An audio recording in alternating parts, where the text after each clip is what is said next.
Alright,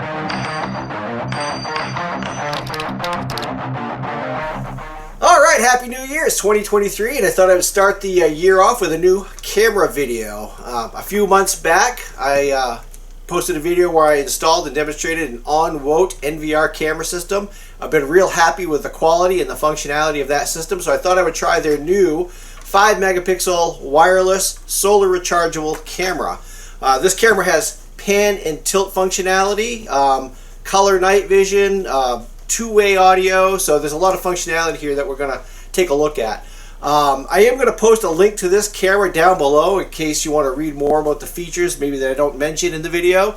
And certainly if you have questions or comments, leave those down below. Okay, let's take a look at the camera, what it comes with. We'll get it installed and kind of run through some of the functionality. Alright, so this Onwote camera system includes the camera, obviously, and as I mentioned in the intro, it is pan and tilt functionality. I do not believe it has zoom functionality. It's wireless and rechargeable through the use of the solar panel that's included. Now it does have to join a 2.4 gigahertz wireless band. There will probably be comments and people stating that it should join 5 gigahertz. But when you look into it, and if you know anything about wireless functionality, you'll find that the 2.4 gigahertz band will penetrate building material much better, and therefore you'll likely be able to install this camera further from the router than you would if you had it on a 5 gigahertz band. Okay, so that to me is actually a feature, but to each his own, I guess. Okay, it does include the solar panel, as I mentioned, and it has quite a lengthy USB cable. I'm not exactly sure how long that is, but I can find out for you. It has a solar panel mount along with the mounting screws and some anchors in case you're going into material such as drywall or something that's not solid. The camera mount itself is actually quite nice. It's a plastic mount. You can remove the camera by pulling this snap down, okay, and it can mount on a wall surface or overhead. It includes a USB cable, and that's so that you can charge the camera. They do recommend that you charge the camera fully before installing it, before putting it outside to charge with the solar panel. It includes the mounting screws and anchors for the camera as well. Includes a decal, which is really nice because you can let people know, hey, you're on candid camera, right? And this is something that I noticed over the last kit. They really stepped up their game with the instruction manual. It's easy to follow. It walks right through the process of installing not only the camera, but for example, this can accept up to 128 gig micro SD card, and we'll take a look at that here in just a minute. And it walks you through all of that. All right. So what we'll do, I'm going to zoom in on the camera a little bit, maybe turn it on and kind of show you some of the functionality here before we get it installed. All right, taking a look at the camera here on the base. This little rubber plug here hides the USB charging port. Okay, this is where you'll plug into with the solar panel or with the phone charger when you're charging it initially. Okay, and it does seat really well, so it's helpful to have a pick or a small screwdriver or something. Here on the top, this is where your micro SD card goes, and it does require a class 10 micro SD card. And what I'll do is I'll link to this micro SD card down below in the description so you know that there's one that is actually compatible with it. You've got a reset button here on the right and a power button here on the left. I'm going to go ahead and push and hold the power button here. Okay, red light comes on so we know it's on, and it should go blue once it connects to Wi-Fi. And there it is. Okay, so let's just kind of test it out here inside before we go ahead and mount it outside. Okay, I'm going to see if I can get my phone in there. All right, so there it is. Now I'm going to go ahead and show you how responsive it is, because this is something I'm really surprised about.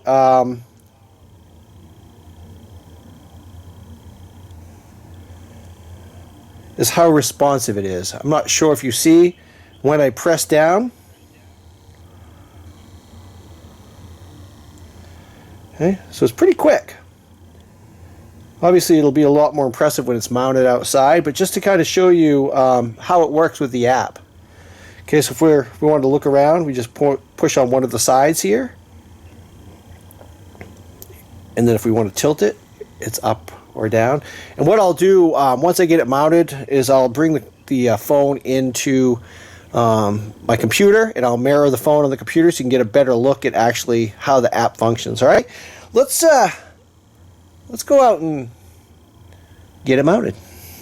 Alright, so for this camera I'm going to take a little bit of a shortcut, at least initially. I'll probably change it in the spring. I've got a board mounted there in the corner. Now, here's how I like to mount my cameras.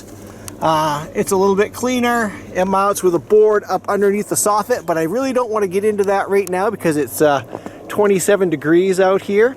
What I'm going to do is I'm going to mount the solar panel on this side of the roof so that we don't have water running right down at it. But the sun comes up right about there and moves across the sky throughout the day. So I think this is a good spot for it.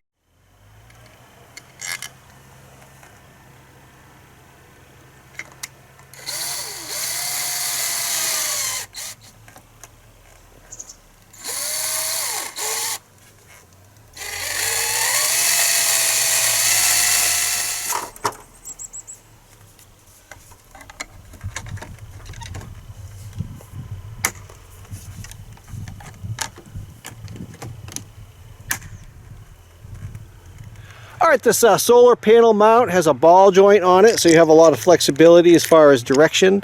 So I'm going to mount it up here. Again, you know, I have it on this side of the roof because I don't want the water and snow to kind of hit the solar panel directly. So I'm going to try to get it up there sort of at the same angle as the roof, again, because the sun's right up there. Okay?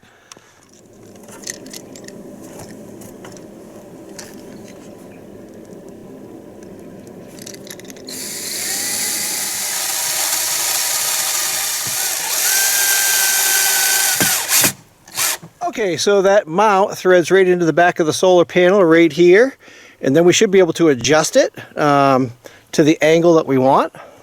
Okay, so what I'm trying to do is obviously tidy up the USB cable, but I'll probably get some zip ties and make it nice and neat here. Now I'm going to go ahead and plug the solar panel into the camera. Alright, so I just want to point out that the USB cable goes through that plug. It's got like a center plug, okay? Let's go ahead and turn it on. And again, in warmer weather, I'm probably going to mount this under the soffit with a board up underneath, and it'll be able to hide the wire better, just like that one there. And again, if you want to see how I mounted that one, check out the other video, okay? Let's go ahead and turn this on.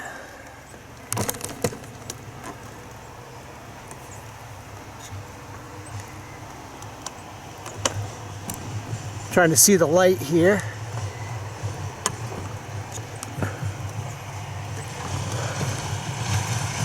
It's on.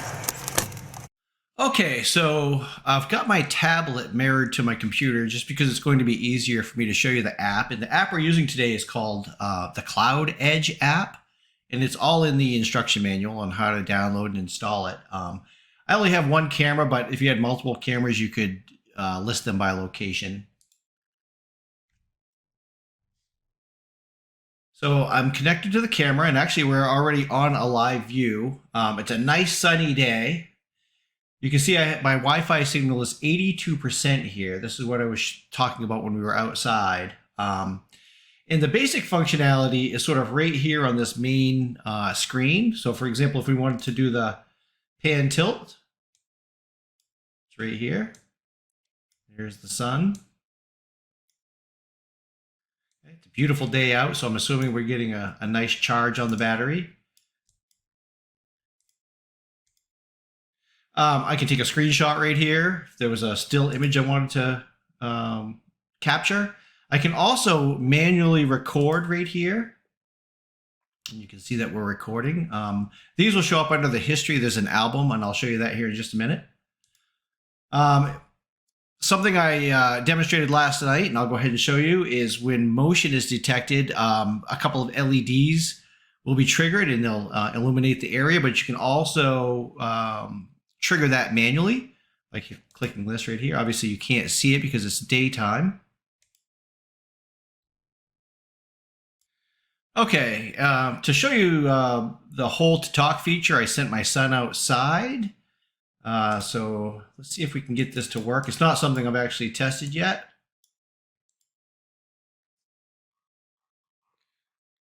Kate, walk towards the house, please.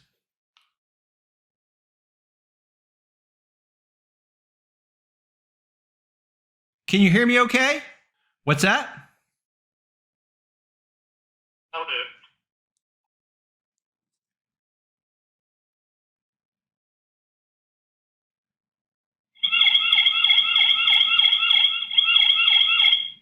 All right, can you check the mail and then come back in?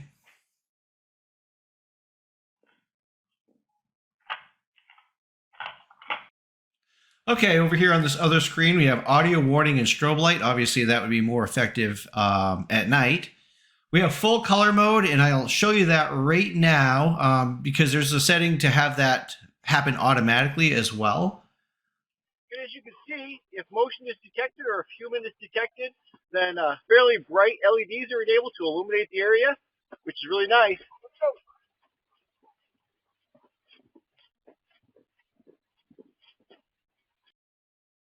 Okay, and if we go to the history tab here, here we can access the album, which again is where you'll find your manually recorded videos and screenshots or images, still images. But this is also where you can access motion events. So this is this morning. This was at 6:49, and I was just kind of playing around with it.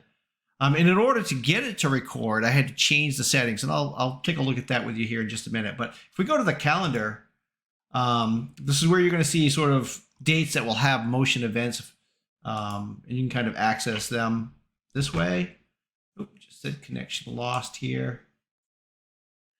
And you'll notice too, establishing encrypted connection. So if somebody were to say capture the packets, it's going to be encrypted between your phone or tablet and the camera itself. Okay. Go back and look at today again.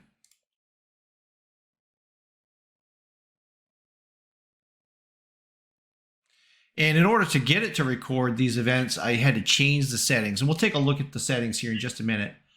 Because with a battery-powered camera like this, you'll really want to trigger recording on human detection versus motion events. Otherwise, it'll be recording all the time, and you'll probably wear the battery down. But I kind of wanted to scroll this morning just to kind of see. It was a beautiful morning. The sun was coming up over there.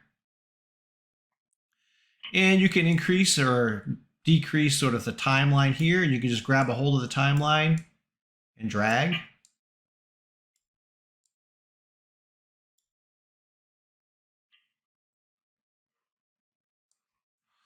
So that's how that works. If we go back here, we can access the settings through this little gear. Settings. Okay, so right now I have it. The alarm management is sort of the first place I'm going to start because it's kind of important. Power saving mode, and this is typically where I'll leave it. In the power saving mode is going to record human detection events at 10-second intervals. Okay, so you're going to have 10 seconds of recording per human detection. You have performance mode, and you can actually look at the settings here too. Or you can go to custom mode. Okay, and this is where I've had it because I've really wanted to kind of show some of the recording options. I had it for 30 seconds. I disabled humanoid detection so that I could have the camera record when I'm moving it around and so forth. But otherwise, if we had humanoid detection enabled, or if we had it in power saving mode, when I was panning the camera around, it would not record because it's not going to record on a motion event unless a human is detected. You can also change the duration. You can also have it so that an alarm will sound if an event is triggered, which, you know, if you're using it primarily as a security camera, I guess that would be a good thing. But you want to use caution because obviously the least amount of time you can have it is for 2 minutes. You can also decide whether or not you want human detection enabled for day or night under the custom mode. You also have the detection sensitivity. So I've got it set fairly high right now, but if you were getting a lot of false alarms, you can minimize the sensitivity.